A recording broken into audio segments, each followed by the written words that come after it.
Alright, another video. I love doing these videos. Here we go. So Ed, I've been talking to this with my ex-girlfriend for a while and working on healing things from the past. This past week she told me she feels ready to try again. You're lucky. Most guys never get to that point.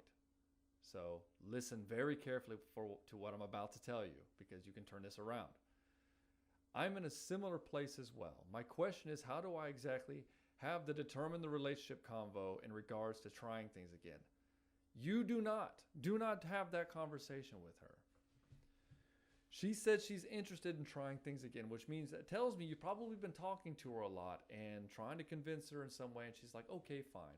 Usually what will happen is a woman will break up with a guy, and it was a decent relationship, but somewhere along the line, the guy was becoming needy and was looking for her to make him feel better over the long term, or he wasn't being present in the leadership role of the relationship. In other words, if he's living with her, he lets her do all the dishes and clean up after him and essentially lets her be his mommy.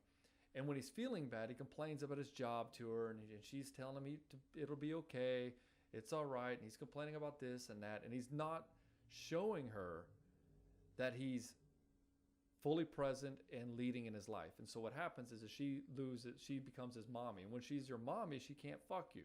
That's just the nature of the reality. She wants a lover, not a son. If she wants a son, she'll have one with you, and then you can see the dynamic that's going on there. And if you're not solid in this, then she's going to feel like she has two kids, and she's not going to want to be with you in a sexual way. And so what will happen is the woman will lose, if he becomes insecure and she starts acting like his mommy, then you have this roommate scenario going on, and she's being the masculine one most of the time. She's doing all the thinking for everybody. Who's got it? Who's got this appointment here? What are we getting for groceries? What are we doing for this, and this? And now that may be her role, and that's fine. But as the man, you got to have some leadership in the family. She has to be able to like relax and fall into the leadership of your direction. She will never relax into her femininity if you can't do that. And so I know I'm kind of getting on my soapbox and going on a rant here, but that's what's going on 99% of the time that relationships fall apart. Is the guy's not taking ownership of his own lot in life and what he's doing and where he's going, and he's letting her think for him and tell him what to do, and then he's complaining about his life to her, and he doesn't want to deal with it, and he escapes through beer, alcohol, drugs, porn, and sports, video games. And then she's like, he's useless, he's not doing anything, and I'm nagging the shit at him, trying to tell him to do something with his life, he's not doing anything.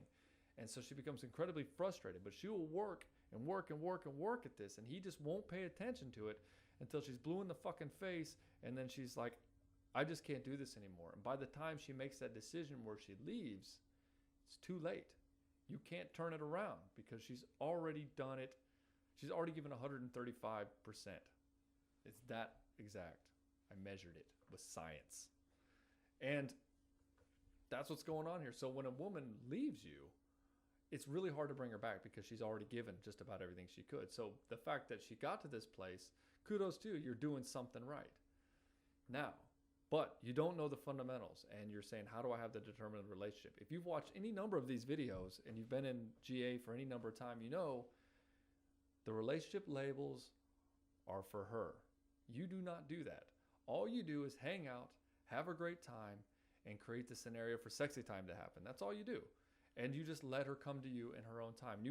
Love is meant to be free. Give her what she just like, okay, baby, you want to hang out with me? Great. Let's do this. Let's go hang out and have a good time.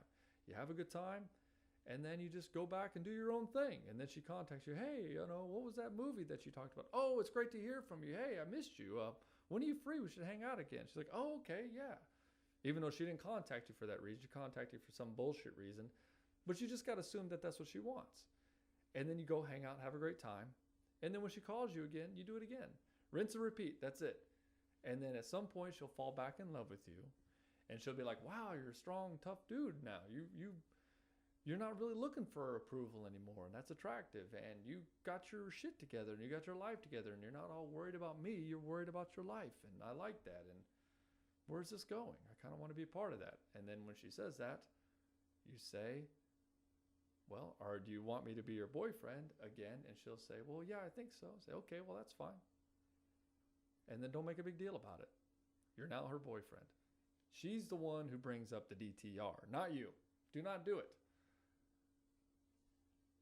Because when you're doing it, you're trying to lock her down because you're insecure, because you want her to like you again and you want to feel secure again. But a man's security doesn't come from a woman's approval.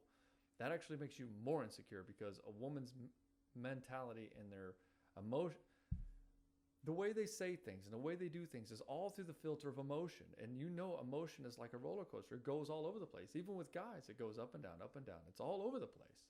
It's like a three-dimensional thing. It's not just up and down. It's left and right, and diagonal, and does all these things. If you tie your security on something that moves like the waves of the ocean, you can see that your security is going to move around like the waves in the ocean. You have to be the one to anchor your security in your own masculine consciousness. And you do that through meditation. The thing within you that never changes, that's where your security lies. And that, when she feels that, she'll be drawn to that. That is the masculine pole. She'll be drawn to that. She'll want more of that, because now that stabilizes her. And there's all this stuff in psychology. That's why when you have a baby, a newborn baby, they tell you take your shirt off and put the skin-to-skin contact in, because when you're breathing, it helps the baby regulate the baby's breath and the heartbeat and regulate all those things. When you're with somebody else, you do that with an adult, and that is what you're doing for her. You're helping regulate. You're helping her calm down. And when she's sitting in your lap, she can say that you're like this fluffy armchair that she can sink into and feel secure and safe in. That's what she's talking about. She's not necessarily looking for you to beat all the bad guys. She needs that safe, masculine presence. Her father gave her that at some point in her life.